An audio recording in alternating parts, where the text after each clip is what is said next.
So it is a great pleasure and honor for me to introduce Professor Elisabeth Okasha, the expert on inscribed objects from the Old English period, that is to say from the 7th to the 11th century AD. Her research into non-runic epigraphy encompasses archaeology, history, literature, particularly Old English literature. Elisabeth has taught at various universities, amongst them at the University of Aberdeen, the University of East Anglia, Aswad University in Egypt, the University of Dundee, and the University College Cork. Elisabeth's hand list of Anglo-Saxon non-Runic inscriptions in 1971 is most valuable to the historical linguist, the Anglicist, the philologist, the historians, and the runologist, and many, many more.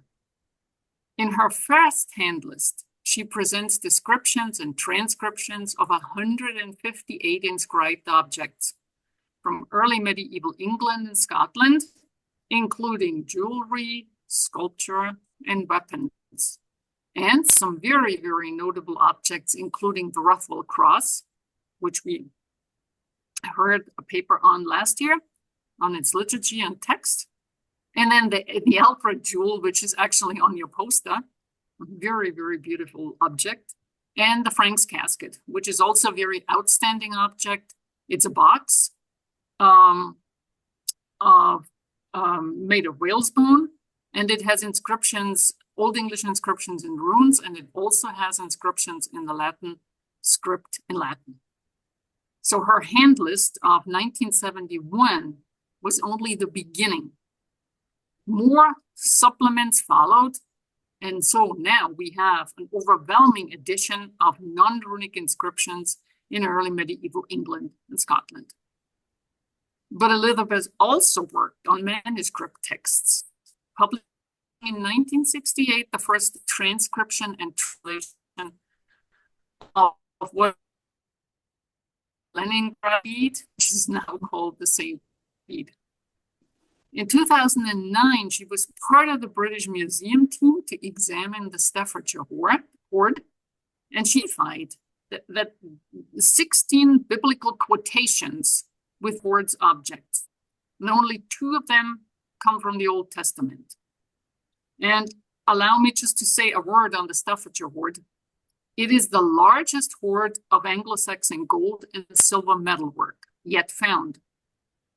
Consists of almost 4,600 items and metal fragments, amounting to a total of 5.1 kilo of gold and 1.4 kilo of silver. The hoard was most likely deposited between AD 650 and 675 and contains artifacts probably manufactured during the 6th and 7th centuries. It was discovered in 2009 in a field near Lichfield in Staffordshire, England. Elisabeth was also the co-author of the so-called Cornwall volume of the Corpus of Anglo-Saxon Stone Sculpture, part of a very long-running document to document all sculpture from early medieval England, edited, or Dame Rosemary Cramp, also a great name. So that is absolutely fascinating. So I can only say fascinating, even if not more.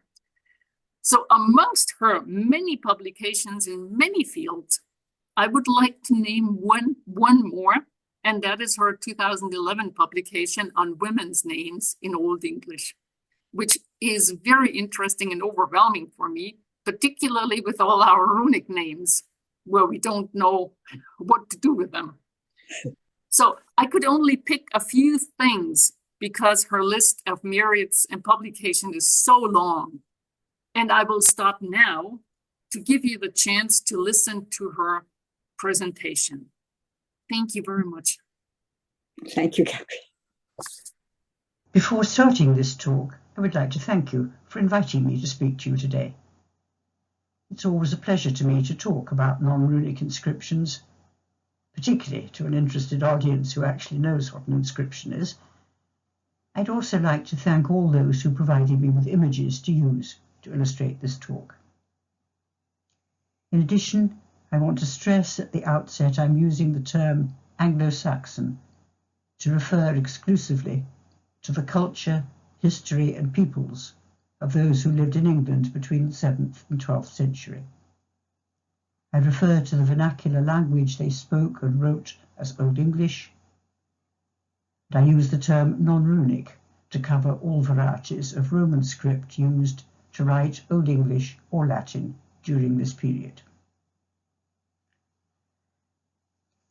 As an introduction, all inscribed artifacts in non-Runic script obviously post-date the introduction into Anglo-Saxon England of literacy, initially literacy in Latin by the Church.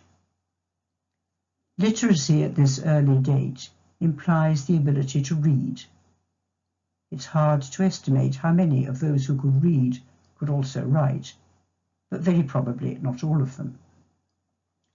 The earliest inscribed non-Runic objects are dated to around the late 7th or early 8th century, the same sort of date as the earliest Anglo-Saxon manuscripts.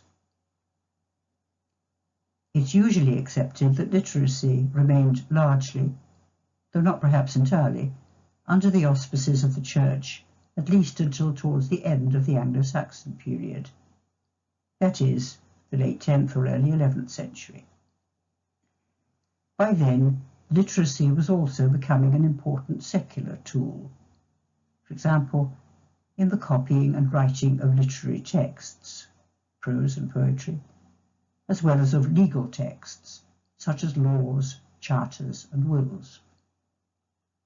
However, as scholars like Michael Lappidge, Catherine O'Brien O'Keeffe and others have shown, the teaching of literacy and its associated skills remained largely with the Church until after the Norman conquest. So where do non-Runic inscriptions fit into this picture? This is what I'd like to discuss today. Let us start with the material. I know of around 280 inscribed texts from Anglo-Saxon England that use entirely or partially non-Runic script, this number excluding, of course, coins.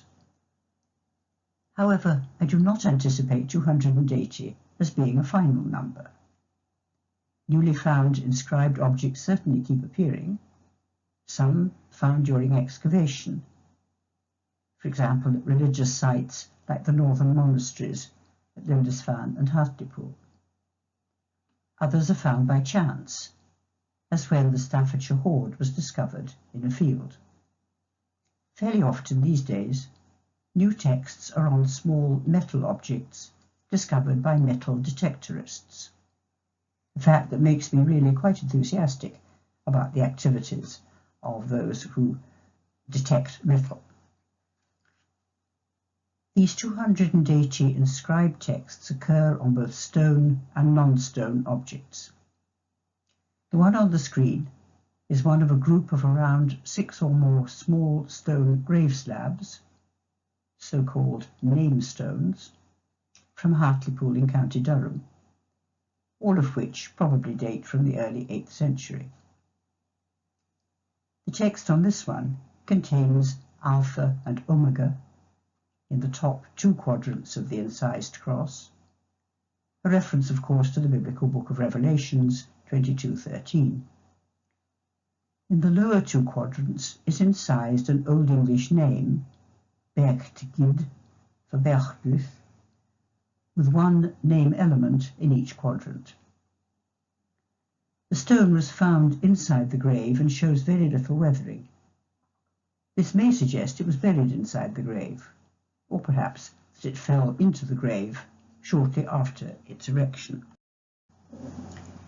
And here is a metal object, a finger ring from Lancashire, now in the British Museum, probably dating from the 9th century. The inside of the hoop is plain. On the outside of the hoop is a text in Old English reading Eidred mec a, Eanrad mec a groff. Eidred me, Eanred engraved me. Amongst the majority of the letters in non-runic script are 4 runes, 3 of which are visible on this slide, the N at the left and the AG at the right. I'll discuss this group of so-called maker and owner texts in more detail in a moment. I want to start by considering whether all the non-runic inscribed texts are religious or whether some could be secular, and whether such a question is useful to ask, let alone answerable, when we're considering Anglo-Saxon inscribed texts, whether in Old English or in Latin. Most of the inscriptions on stone are on objects associated with the church. These include gravestones, memorial stones, church dedication stones, and so on. Such inscriptions are clearly religious in content and language, as in the example I showed of one of the Hartlepool grave slabs. Inscriptions on material other than stone, largely on metal objects, are more varied, but some appear to be mostly secular. These secular texts include many of an interesting group of around 30 maker and owner texts, where the text reads, "So-and-so owns me, so-and-so made me," or something similar, as on the Lancashire ring. However, and importantly, all non-runic inscriptions without exception, so long as the start of the text is not lost, have one thing in common. They all begin with a cross as the initial letter. Is this a religious symbol? Well, obviously it was so originally, but as time went on, it appears to have also become traditional in certain contexts, not only at the start of inscribed texts, but also in secular manuscript contexts. It's used, for example, at the start of wills and preceding the names of witnesses listed at the ends of charters. It does not seem safe to me to conclude that an initial cross, where there are no other indications of Christianity on the object or in its text, necessarily proves much involvement by the Church. However, as I said, a lot of the non-runic texts carved on stone are on gravestones or on memorial stones, and quite obviously these are religious. There are also many examples of stones carved with a religious scene and suitably labelled. An example of these is the stone from Inglesham in Wiltshire on the screen. This is carved with the Virgin and Child and labelled above, cross and then Maria, though the end of the text is unfortunately lost where the stone is broken away. But you can see the hand of God pointing down from the sky. In this case, we're on safe ground, since the carving and the text are clearly Christian. Indeed, we might wonder what purpose the written text actually served, since the carving of the mother and child would have been easily identifiable without it, and many of the people viewing it might not have been literate anyway.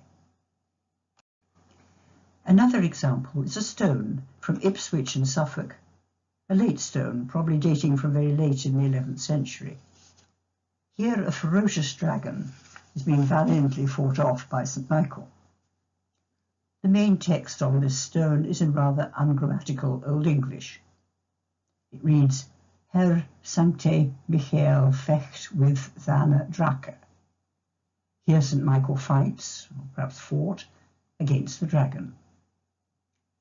Obviously, an initial cross was more meaningful on a stone like this, depicting a religious scene, than, for example, on a piece of secular jewellery, like a finger ring. Yet the initial cross continued to be used on all inscribed texts. It's hard to give a definite reason why this should be so, though the most likely may just be the simplest, that the use of an initial cross became traditional on inscriptions and remains so. Turning from the initial cross, what about the actual content of the texts of inscriptions? As I've said, most of the inscribed stones are gravestones or memorial stones of some kind, as the ones I've already shown, and the texts are obviously and appropriately Christian. However, a few, largely those from towards the end of the 10th and start of the 11th century, have more than one use. They may, for example, also be commemorating donors to the church or church builders. A good instance of this is the well-known stone from Kirkdale in North Yorkshire, dated by its inscription to the decade 1055 to 1065. There are 3 texts on this stone, all in Old English. The longest text is set in the 2 large panels on either side of the sundial panel. The second text is set around the sundial, and the third text is set beneath the sundial. I'll return to the image of the stone in a moment, but first I want to give you the readings and translations. The main text starts in the left-hand panel and reads Orm Gamelsunne Bochter Sanctus Gregorius Münster Bonahit was Altebro. It then stops in the middle of the word and continues in the right-hand panel with the end of that word, can, reading to Bruchen and to Fallen, and he het let maken nieuwen from Grunde, Christe and Sanctus Gregorius, in Edward Dagum Kinning, and in Tastit Dagum Erb. Orm Gamelsun bought St. Gregory's Church, when it was all broken down and collapsed, and he had it recently built up from the ground to Christ and St. Gregory in the days of King Edward and in the days of Earl Tosti. Text 2 starts above the sundial and ends beneath it. It reads, This is Dies Sol Merker at Ilchum Tide. This is the day's sun marker at every hour. Text 3 is set in a box beneath the sundial and reads, On Howeth Merochte and Brand, priest. And Howeth made me, and Brand, the priest. I'd like now to return to the actual stone and consider it in a little more detail. Clearly someone or some people must have been literate in order to write an exemplum from which the stonemason or stonemasons worked. There are several people named on the stone. Orm, the landowner who paid for the church to be restored, Howeth, the stonemason, Brand, the priest, Tosti, who was Earl of Northumbria from 1055 to 1065, and King Edward, that is, Edward the Confessor, who ruled from 1042 to 1066. Orm is generally accepted as being the Orm who is mentioned in Domesday Book as holding 12 Yorkshire manors, including Kirkdale. The only one of these 5 individuals who is fairly certain to have been literate was Brand the priest, although others might have been so. So, as a working assumption, we can perhaps imagine Brand writing the texts to be inscribed on a wax tablet or on a scrap of vellum, and Howeth carving the texts from this exemplum onto the stone. There are several instances which suggest that the exemplum was not laid out in the way the text was to appear on the stone. The main text, which takes up the 2 large panels on each side of the stone, was clearly not divided into 2 equal parts on the exemplum. If you look carefully at the 2 panels, you will see that towards the end of the first line in the second panel, the lettering becomes much less spaced, indeed quite crushed together, and there's an increased use of abbreviation. Presumably someone, perhaps the priest, Brand, or the stonemason, Howeth, realised at this point there was a problem. There was insufficient space for all the text yet to be inscribed. Perhaps similarly in text 3, the final word, the abbreviated form PRS for Old English preost, meaning priest, had to be set above the rest of the line of text due to the remaining lack of space. This all suggests a lack of forethought. Did it come about from Haworth's being illiterate, and so without the ability to judge in advance how much room was required for the lettering? This may be the answer, although he did make an excellent job of carving the image of the sundial in the space allotted to it. Or perhaps this lack of forethought has nothing to do with his being literate or illiterate, but could, for example, have been necessitated by the exemplum writer making a last-minute change to the wording. Probably we'll never know for sure, nor am I even certain of what evidence would definitely support or refute the idea of his literacy. Moving now to a text inscribed on a metalwork object. This next image also apparently shows lack of forethought. It's a bronze cover, very possibly the cover of a censer for dispensing incense. It probably dates from the late 10th or 11th century. It was found in the 18th century at Pershore in Worcestershire, and along with all these objects is now in the British Museum. The text on this object reads, Godrig me wort.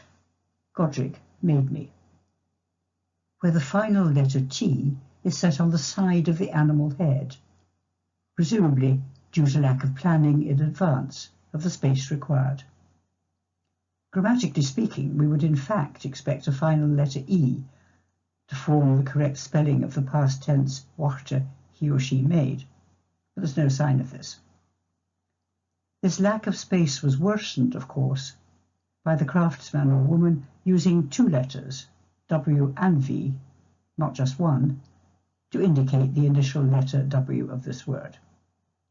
Again, we can't be sure if lack of literacy on someone's part caused or exacerbated this problem of space. This slide shows a gold finger ring from Laverstock in Wiltshire, found in 1780, and also now in the British Museum.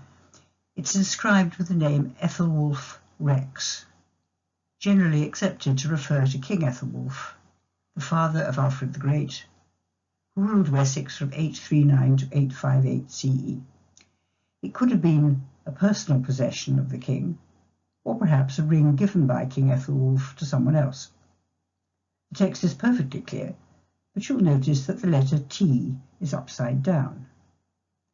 I'm not convinced that one upside-down letter is in itself sufficient to indicate illiteracy in either the exemplum writer or in the jeweller, though why it's not the right way up is not immediately obvious.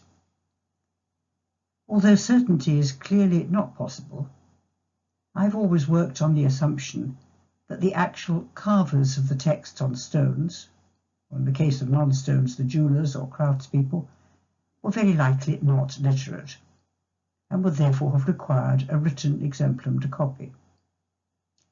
If this is so, then it follows that most texts, on whatever surface they were inscribed, would have needed at least 3 people to be involved in the execution of the text. First, the commissioner, to order and to pay for the object, in this case presumably King Ethelwulf. Then a literate person, quite possibly a priest or someone else involved in the church, to write the text, and then a sculptor or jeweller to execute it.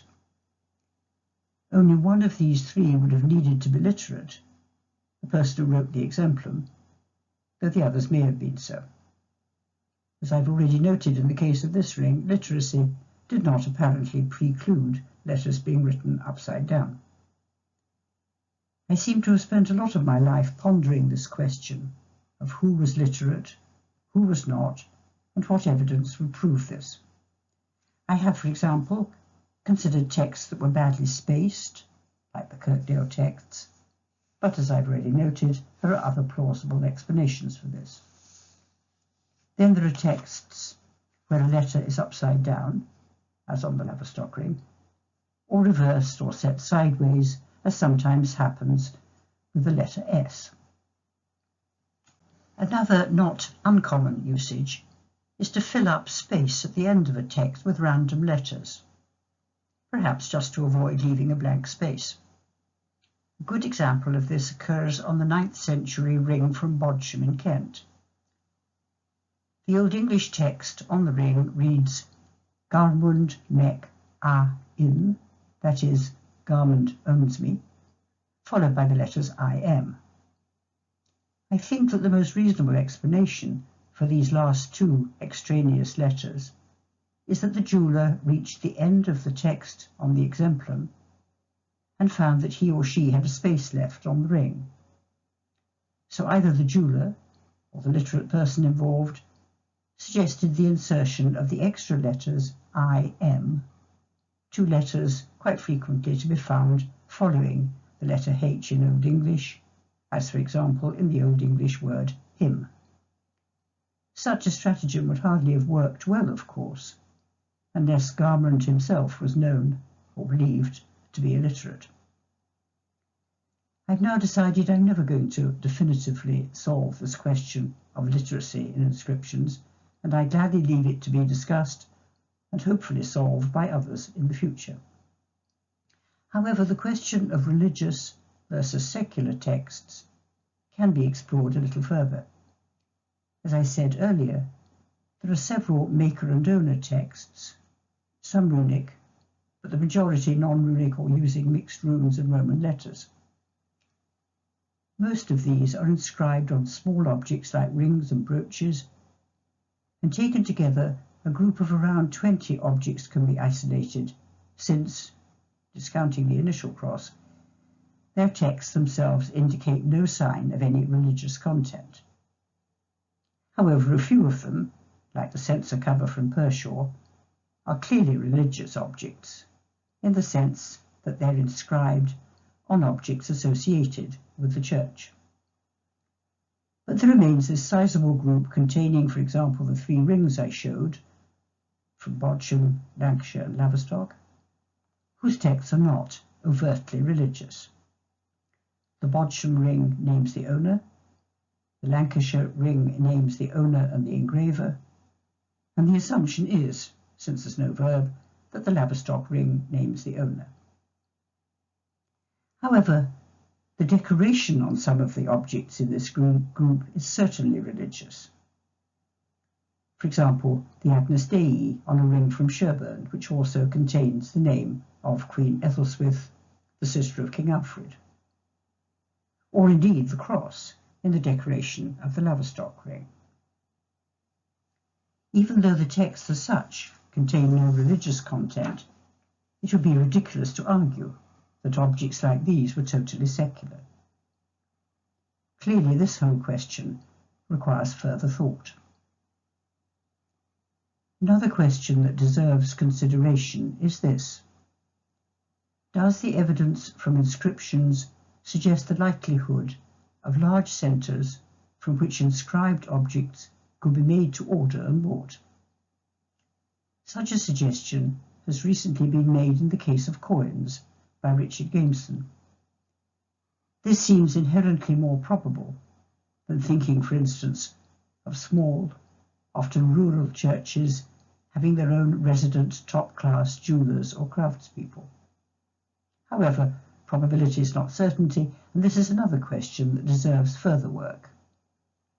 In the case of inscribed stones, should we suppose itinerant sculptors moving from one religious site to another as required, or in the hope of finding work? This has certainly been suggested, but there's often little direct evidence to support it. Clearly, more work requires to be done on the whole question of itinerant craftspeople. So, to conclude, in trying to assess whether or not an inscribed object from Anglo-Saxon England is certainly Christian, we have to consider first the actual text, then its immediate context, for example, what sort of object the text is inscribed on, and finally, the carving or decoration also on the object. Using these criteria, the great majority of the 280 inscriptions known certainly qualify as religious. So in a way, the remaining 20 or so inscribed objects are therefore all the more interesting. Do we just assume, as has consistently been done in the past, that they too were certainly Christian, produced by and for the Christian Anglo-Saxon population? Or do we require a more nuanced explanation? As I continue to ponder these questions, I greatly welcome your comments and ideas. Thank you. So is a value of the writing in itself per se, or we have to think that someone else outside the priesthood could read these inscriptions? Well, yes, indeed. Can you hear me? Yes. Yes. It's difficult to know who the audience for many of these things were. Absolutely. I'm quite uncertain myself, really, sometimes why something was inscribed. Perhaps it gave a feeling of power. I can do something that you can't do. I can read this, or I know that this has writing on it, or something like that. I just don't know the answer, really, but it's very interesting. I'm surprised always that so few objects are inscribed. When you look at the corpus of Anglo-Saxon stone sculpture that Gabby mentioned, they're on about volume 27 or something or another now, county by county. And they about under 10% of all the stones that they include actually have a writing on them. And that seems to me very tiny. I'm surprised because it seemed to me that this gave something value in some people's eyes and, you know, gave information, like on a tombstone or something. But very, very few of them have. Beautiful carved crosses, but not a word of writing. Anyway, I don't know the answer. That's simple. Yes.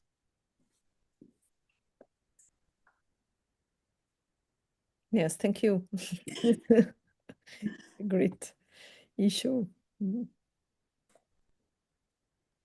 Could I continue possibly? Can I ask my question? Please, of course, yes. Yeah, thank you. Well, Professor, it's really a fascinating topic you have been speaking on.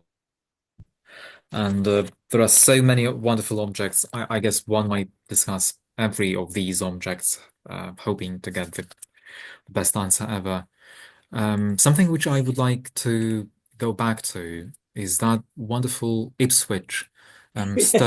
stone inscription, the one which features an amazingly well-made carving of St. George fighting the poor animal. Yes. This one, Ipswich. Yes, exactly. And in what I heard, I managed to understand that. Yeah, please correct me if I'm wrong. That there is a cross, right, in the inscription, because the image is rather small. I could not see where the cross is, which starts the inscription. Is there a cross? Yes, at the very beginning of the text. Okay. It's Yes. not very clear. Right. It's not clear on Here. the stone. And So there must be one, right? And on the other hand, what I thought about is that the image of the saint himself, St. George, is also shaped like a cross. well, So, maybe. in some way, it's not only the inscription which starts with that image, right? It's also the image of the saint, which represents the cross. So it's in a certain way the image of the cross repeated at least twice. One is textual, and another one is rather iconic, but still it's there.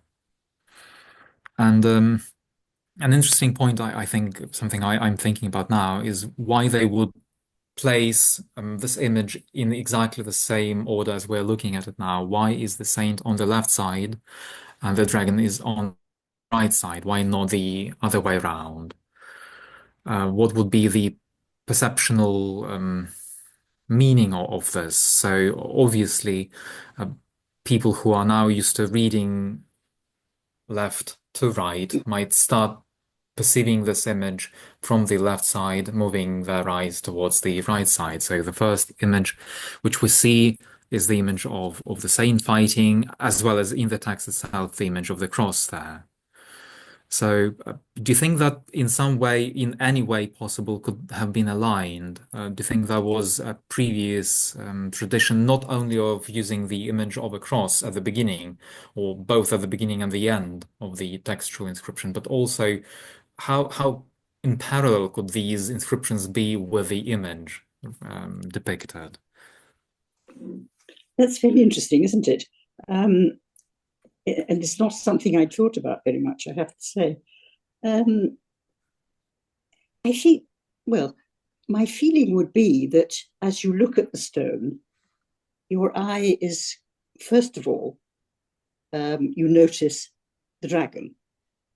I mean, you get lots of saints carved on stones, but you don't very often get dragons. And that one is so realistic, with its claws and its mouth open and so on, and its beautiful tail.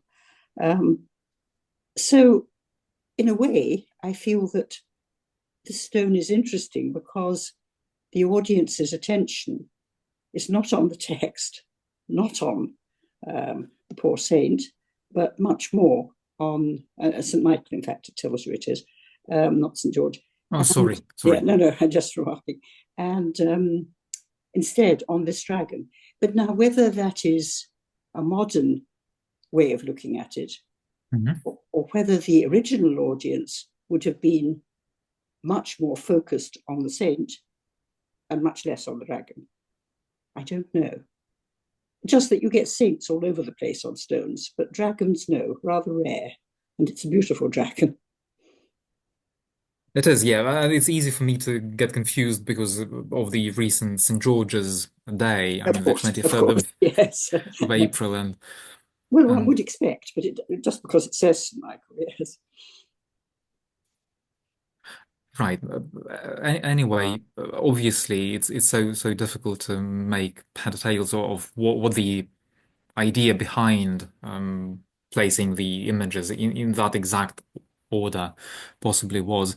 I mean, maybe those people who were not literate, right, they would definitely be stunned by the beauty and by the sheer imaginative power of these two images.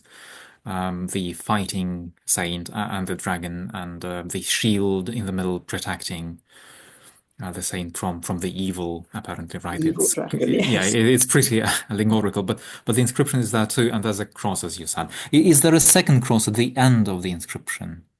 No. Yeah. Yes, It right. might be, But, yes. no, yes. I mean, I cannot see that clearly, and I don't think I will so. find the inscription to have a closer look at that. I can make it larger, but No, it's fine. It's fine as is. Yes, it's. okay. No, I see the point, the dots. I don't see the cross. No. It would be more usual. I honestly can neither see it nor can I remember, but it would be much more usual just to have a cross at the beginning. That's the usual thing. But one or two of them have more than one cross, certainly. Yes. I'm very fond of this one.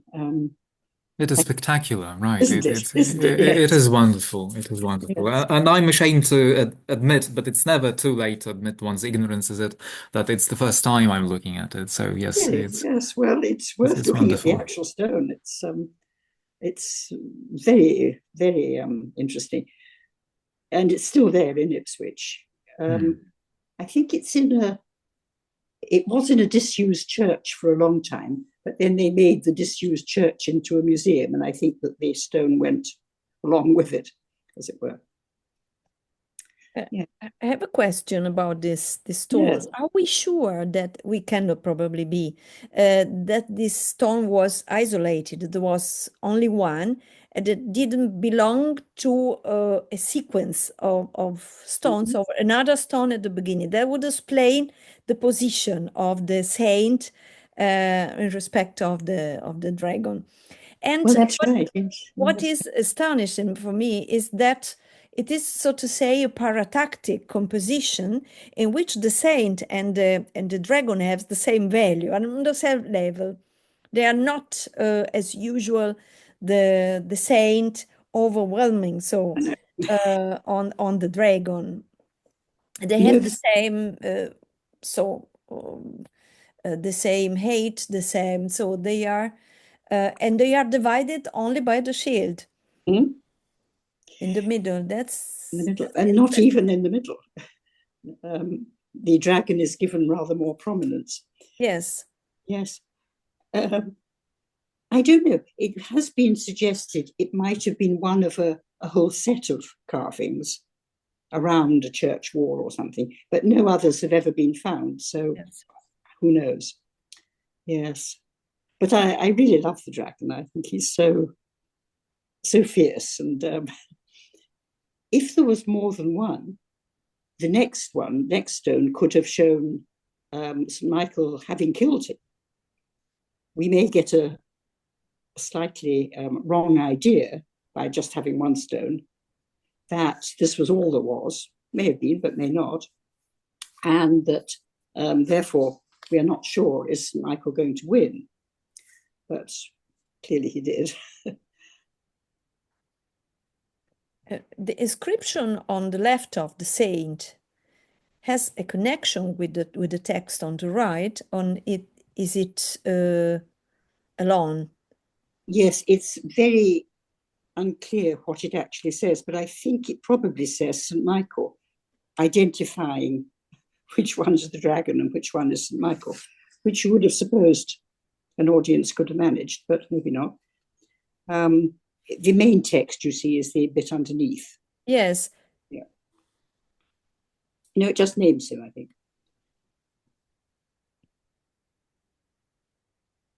And there might well have been a bit of text above the dragon too, but it's now so worn that it's hard to be certain.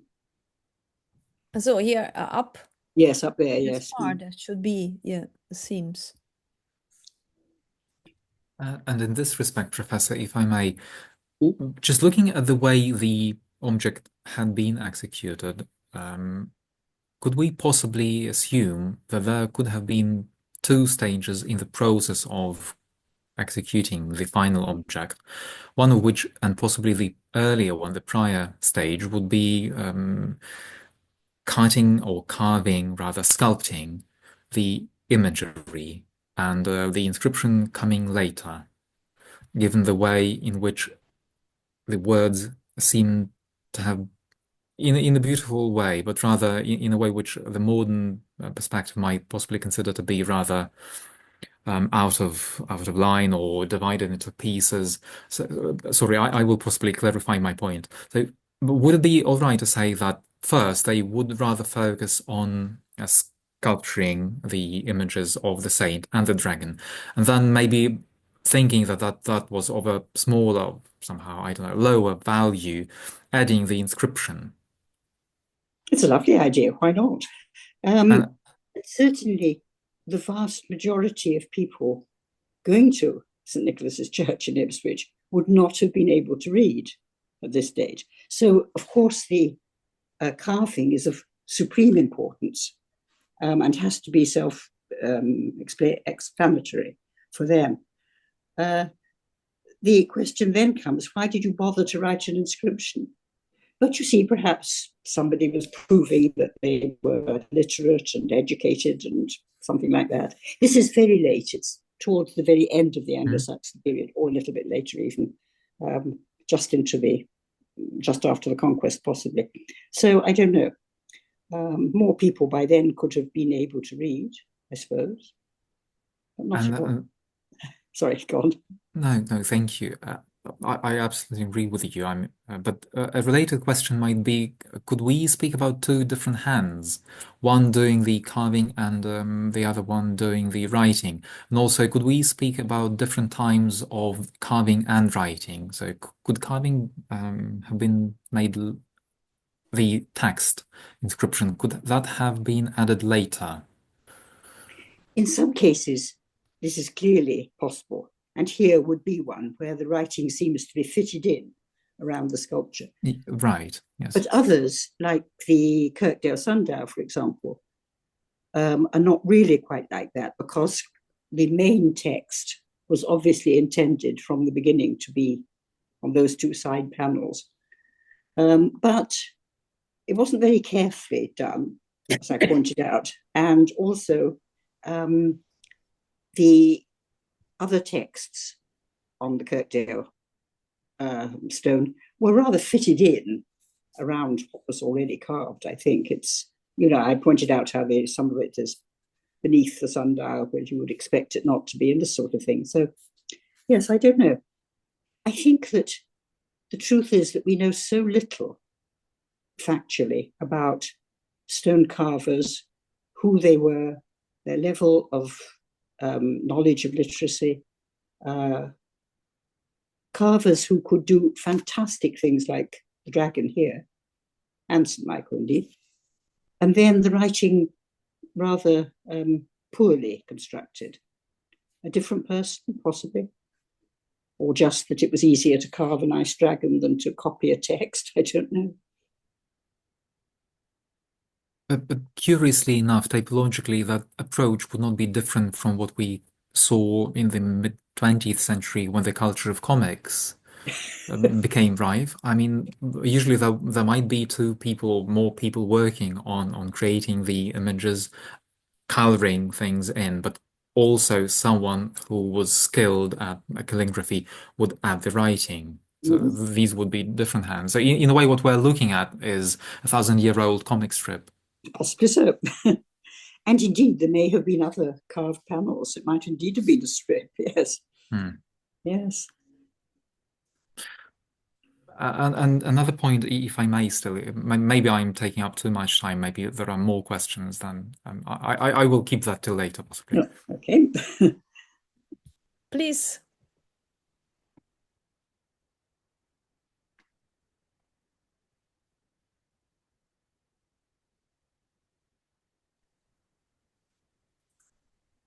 May I ask? Yes, Gabi, unmute yourself. No, I'm not. Please. Elisabeth, thank you very much for this fascinating paper. And Eugene, we also have the same problem in runic studies, that there is at the beginning there's a cross, but never ever at the end. Elisabeth, can you confirm that? Never ever? Or do you have cases where there is a cross of an inscription? If so, it's very rare. I wouldn't like to say off the top of my head it never happens, but very, very rare. Yes. And the same is true, is it, with runic ones? There's not to my knowledge that there's a cross at the end. Interesting. And I would like to ask you one more question on literate people. I mean, yes. This is a big problem we have got because we simply don't know. But could you imagine that the commissioner was he illiterate, or he or she a literate or illiterate person? Well, it is a bit difficult to know, isn't it? On the Kirkdale sundial,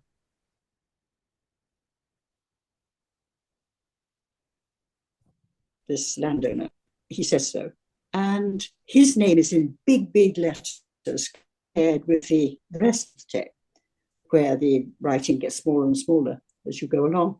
And I've often thought to myself that maybe he was told that his name was the first few letters on the text, so that he could point it out to people and say, look, there's my name. They're praying for my soul. I don't know. Thank you very much. Yeah. Will we ever know? Well, indeed. All guesswork, really. Dear Gabi, thank you for your comment about the cross at the beginning.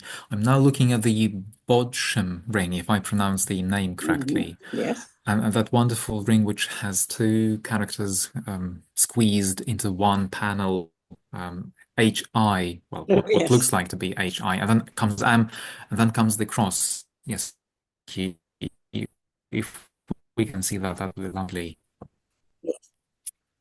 Yes, that's exactly the one. So what I'm commenting on is that, yes, this is the end of the inscription, right? And over here we've got the beginning, but because of the circular nature of the inscription, the image of the cross might serve two purposes well enough. It might both start the inscription and could finish that. And so, in a way, it's impossible to tell one from the other, right? Whether that's the beginning or the end. And we can judge only by other inscriptions like the one which we have seen on the stone object, that usually that was reserved for the beginning, or in some cases it might have been used at the beginning and the end. Yes. Well, I've always acted on the assumption that the cross was the start. But it might not have been. Could have been both, as you say, yes. And we might possibly perceive it outside the idea of start and finish. It's kind of a never-ending circle there. I mean, where the thing starts and the same place is where it ends. And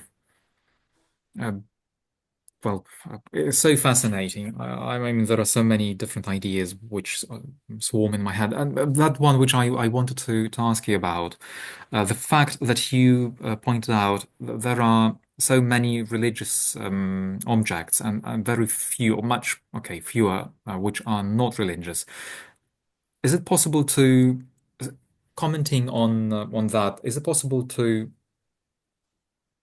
in some way, imagine the person, a churchgoer, or a person who, I imagine someone who comes to a graveyard, to a cemetery, to grieve their relatives, or any other context which might be non-religious. Is it possible to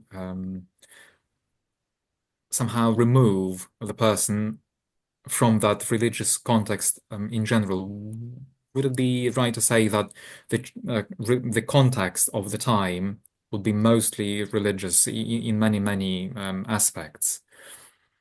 Oh, certainly, yes, in general terms. Wouldn't that be the predominant mindset of people over the time, right?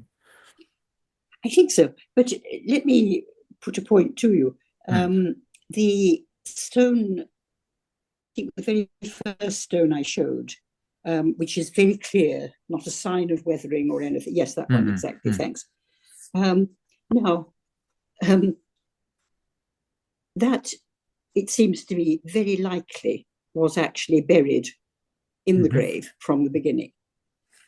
And why would you bother then to put the name on? If that, is so, but I think it likely. Anyway, so who was your expected audience? And I wondered at one point, I've written this, that perhaps, in fact, it was God and the saints who were being addressed there. And clearly you would believe that God was literate, all right, and the saints. So maybe that was what it was. How do I know? I just don't know. But it's always struck me as a nice thought anyway.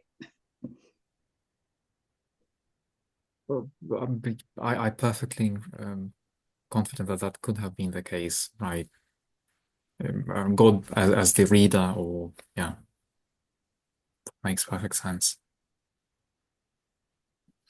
But what I was trying to try and explain to myself in my question was my baseline assumption would have been that most things were supposed to be religious, and even when they were not, they still would have been perceived through the lens of being religious, or wearing the hat of a religious person. And those which are not clearly religious, you're quite right, they become even more interesting in terms of the execution and what stories they tell and why they were created.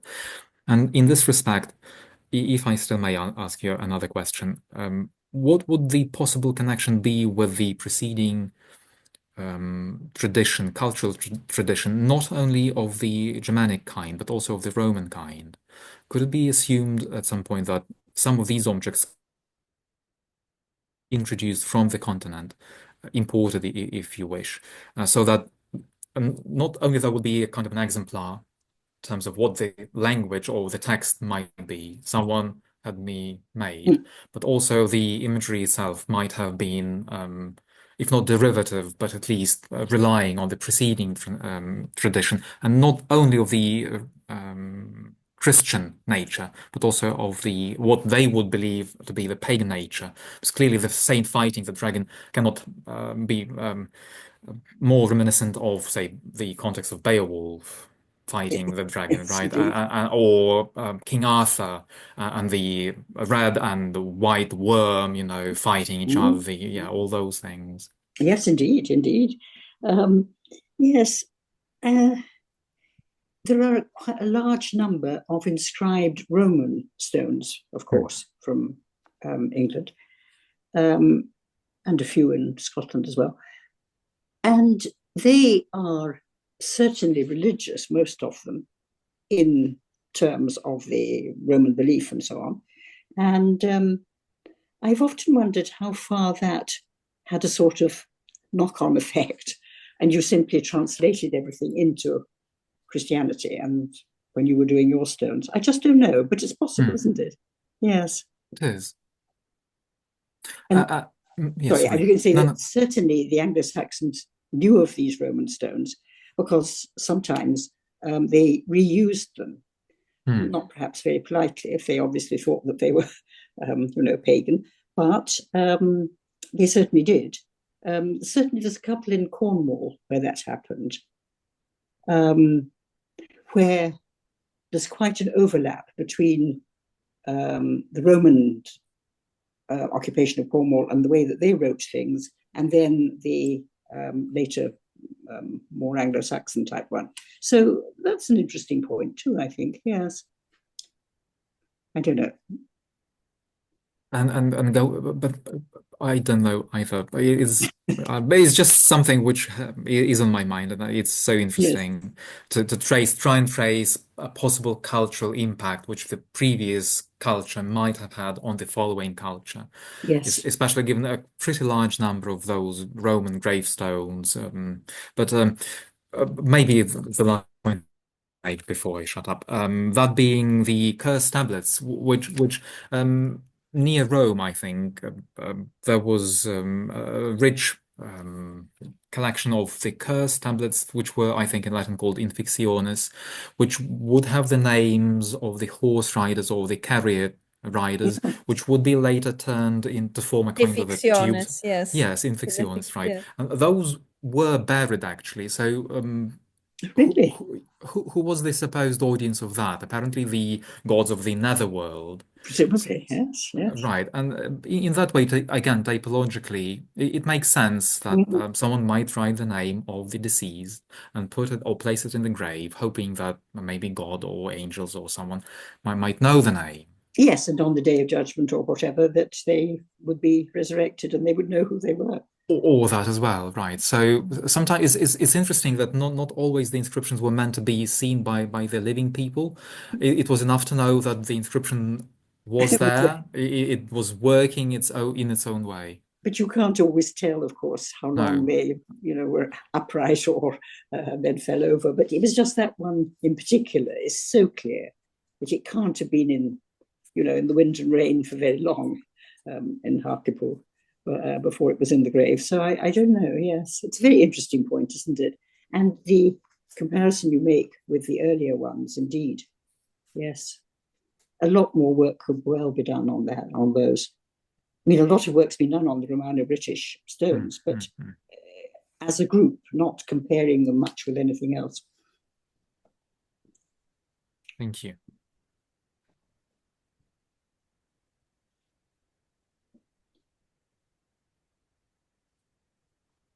So I can continue to torture you with my questions and dear Elisabeth, but yeah. Right. I would stop the registration now, and then if you want to stay longer, just